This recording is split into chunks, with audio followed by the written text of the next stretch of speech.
ಬಹಳ ನೇರವಾಗಿ ಸಿದ್ದರಾಮಯ್ಯನವರ ಕೈಯಿಂದನೇ ಈ ಅಧಿಕಾರ ದುರುಪಯೋಗ ಆಗಿದೆ ಅಂತೇಳಿ ರಾಜ್ಯದ ಹೈಕೋರ್ಟ್ ಕಾಮೆಂಟ್ ಮಾಡಿದ್ರು. ಅದರ ಬೇಸ್ಡ್ ಮೇಲೆ ಲೋಕಾಯುಕ್ತ ಅವ್ರ ಮೇಲೆ 120B 166 403 406 420 426 465 468 340 350 ಇಷ್ಟು ಸೆಕ್ಷನಿನ ಆಧಾರದ ಮೇಲೆ ಅವ್ರ ಮೇಲೆ FIR ದರ್ಜೆ ಮಾಡಿತು.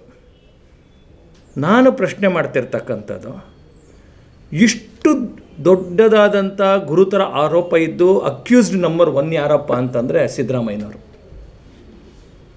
ನಾನು ಕೇಳ್ತೀನಿ, ಲೋಕಾಯುಕ್ತಗೆ ಈ ದೇಶದಲ್ಲಿ ಈ ಥರ ಅಕ್ಯೂಸ್ಡ್ ಆದವ್ರನ್ನ ಈ ಥರ ರಾಜಾರೋಷವಾಗಿ ಓಡಾಡೋಕ್ಕೆ ಅವಕಾಶ ಉಂಟ?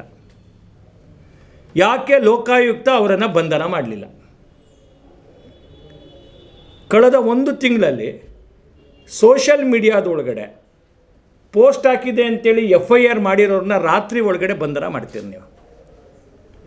ರಾಜ್ಯದಲ್ಲಿ ರಾತ್ರಿ ಸೋಷಲ್ ಮೀಡಿಯಾ ಪೋಸ್ಟಲ್ಲಿ FIR ಆಗಿದೆ ಅಂತ ಒಂದೇ ಕಾರಣಕ್ಕೆ ಬೆಳಿಗ್ಗೆ ಆ ವ್ಯಕ್ತಿಯನ್ನು ಬಂಧಿಸ್ತೀರ ನೀವು. ಹೈಕೋರ್ಟ್ ಹೇಳಿದರೂ ಕೂಡ, ಹೈಕೋರ್ಟ್ ಇಷ್ಟು ಸ್ಪಷ್ಟವಾಗಿ ಹೇಳಿದರೂ ಕೂಡ ಯಾಕೆ ಈ ನಿಮಿಷದ ತನಕ ಲೋಕಾಯುಕ್ತ ಸಿದ್ದರಾಮಯ್ಯನವರನ್ನು ಬಂಧನ ಮಾಡಿಲ್ಲ? ಬಹುಶಃ ದೇಶದ ಕಾನೂನು ಎಲ್ಲ ರಾಜ್ಯಗಳಲ್ಲಿ ಒಂದೇ ಥರ ಇದ್ದರೆ ಕರ್ನಾಟಕದಲ್ಲಿ ಇದೊಂದು ವಿಚಿತ್ರ ಪರಿಸ್ಥಿತಿ ಇರ್ತಕ್ಕಂಥದ್ದು. ಒಬ್ಬ ಅಕ್ಯೂಸ್ಡು FIR ಆಗಿದೆ, ಆ್ಯಂಟಿಸಿಪೇಟ್ರಿ ಬೇಲ್ ಇಲ್ಲ. ಸಿದ್ದರಾಮಯ್ಯನವರು ಜಾಮೀನು ತಗೊಂಡಿಲ್ಲ, ಅವರೇನು ಜಾಮೀನು ಮೇಲಿಲ್ಲ.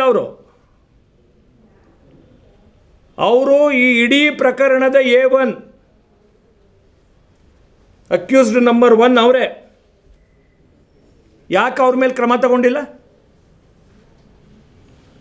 ಶ್ರೀಸಾಮಾನ್ಯನಿಗೊಂದು ನ್ಯಾಯ, ಸಿದ್ದರಾಮಯ್ಯನವ್ರಿಗೊಂದು ನ್ಯಾಯನಾ? ಇದು ಯಾವ ಪರಿ ಆಡಳಿತ ಈ ರಾಜ್ಯದಲ್ಲಿ? ರಾಜ್ಯದಲ್ಲಿ ನಡೀತಾ ಇರ್ತಕ್ಕಂಥ ಒಂದು ರೀತಿಯ ಅರಾಜಕತೆ ಸೃಷ್ಟಿಯಾಗಿರೋವಂಥದ್ದು. ತಾವು ಇವತ್ತು ಬೆಳಿಗ್ಗೆ ತಾವೇ ಬಿತ್ತರ ಮಾಡಿದ್ದೀರಿ. ಇವತ್ತು ಎಕ್ಸೈಸ್ ಒಳಗಡೆ ಎಷ್ಟು ಕೋಟಿ ರೂಪಾಯಿ DC ಅವರು ಲಂಚ ಕೇಳಿದರು ಅಂತೇಳಿ. ಬಳ್ಳಾರಿ ಒಳಗಡೆ 5 ಜನ ಬಾಣಂತಿಯರು ಸಾಯ್ತಾರೆ. ಸಾಕ್ಷರತೆ ಒಳಗಡೆ ಕರ್ನಾಟಕ ದೇಶದಲ್ಲಿ 17ನೇ ಸ್ಥಾನ.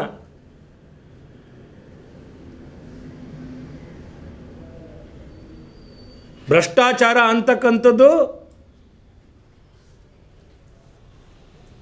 ಒಂದು ನೀತಿಯಾಗಿ ಸರ್ಕಾರ ಮಾರ್ಪಾಡು ಮಾಡಿರೋವಂಥದ್ದು. ಯಾವುದೋ ಬೈ ಎಲೆಕ್ಷನ್ ಚುನಾವಣೆ ಒಳಗಡೆ ಚುನಾವಣೆ ಗೆದ್ದಿದ್ದು ಅದರ ಅರ್ಥ ನ್ಯಾಯಾಂಗದ ತೀರ್ಪಲ್ಲ ಅದು. ಯಾಕೆ ಸಿದ್ದರಾಮಯ್ಯನವರು ಇಷ್ಟು ಆರಾಮಾಗಿ ಇಡೀ ದೇಶದಲ್ಲಿ ಸುತ್ತುತ್ತಾ ಇದ್ದಾರೆ? ಇದೇ ಪ್ರಿವಿಲೇಜ್ ಬೇರೆಯವ್ರಿಗುಂಟ, ಇದೇ ಪ್ರಿವಿಲೇಜ್ ಬೇರೆಯವ್ರಿಗುಂಟ. ನಾನು ಒತ್ತಾಯವನ್ನು ಮಾಡ್ತೀನಿ, ಲೋಕಾಯುಕ್ತ ತನಿಖೆ ಪ್ರಾರಂಭದ ಹಂತದಿಂದನೂ ನೋಡಿದಂಥ ಸಂದರ್ಭದಲ್ಲಿ ಗೊತ್ತಾಗುತ್ತೆ ಯಾಕೆ ಇದನ್ನು ಹೇಳ್ತಾ ಇದ್ದೀವಿ ಅಂತಂದರೆ, ಸಿದ್ದರಾಮಯ್ಯನವರ ಏನೆಲ್ಲ ಪ್ರಯತ್ನಗಳಿದೆ ಯಾವತ್ತೂ ಕೂಡ ಅವರು ನ್ಯಾಯದ ಪರ ನಿಂತಿಲ್ದಿರ್ತಕ್ಕಂಥ ವ್ಯಕ್ತಿ. ಅವ್ರ ಮೇಲೆ ಆರೋಪ ಬಂದಾಗ ಲೋಕಾಯುಕ್ತವನ್ನು ಮುಚ್ಚಿದ್ರು. ಲೋಕಾಯುಕ್ತವನ್ನು ರೀಇನ್ಸ್ಟೇಟ್ ಮಾಡಲಿಕ್ಕೆ 7 ವರ್ಷ ಬೇಕಾಯಿತು, 7 ಇಯರ್ಸ್ ಬೇಕಾಯಿತು. ACB ರಚನೆ ಮಾಡಿದ್ರು. 106 ಕೇಸ್ಗಳು ಅವ್ರ ಮೇಲಿತ್ತು.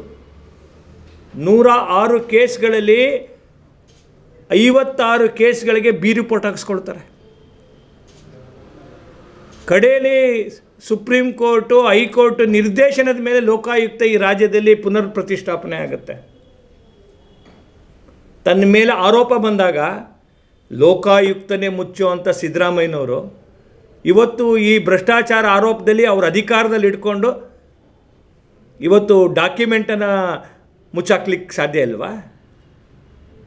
ಡಾಕ್ಯುಮೆಂಟನ್ನು ಏನೋ ಬೈರತಿ ಸುರೇಶ್ ಅವ್ರು ಬಂದು ಎತ್ಕೊಂಡು ಹೋಗಿರ್ಲಿಕ್ಕೆ ಸಾಧ್ಯ ಇಲ್ವಾ? ನಾನು ಒತ್ತಾಯ ಮಾಡ್ತೇನೆ, BJP ಒತ್ತಾಯ ಮಾಡುತ್ತೆ, ತತ್ಕ್ಷಣದಲ್ಲಿ ಸಿದ್ದರಾಮಯ್ಯನವರನ್ನು ಬಂಧನ ಮಾಡಬೇಕು. ಚುನಾವಣಾ ರಾಜಕೀಯವೇ ಬೇರೆ, ಈ ನೆಲದ ಕಾನೂನೇ ಬೇರೆ. ನೆಲದ ಕಾನೂನಿನ ಅನುಗುಣವಾಗಿ ಅವರನ್ನು ತತ್ಕ್ಷಣದಲ್ಲಿ ಬಂಧಿಸಬೇಕು, ಬಂಧಿಸಿ ವಿಚಾರಣೆ ಮಾಡಬೇಕು. ಇದು ಜಂಗಲ್ ರಾಜ್ ಅಲ್ಲ ಇದು.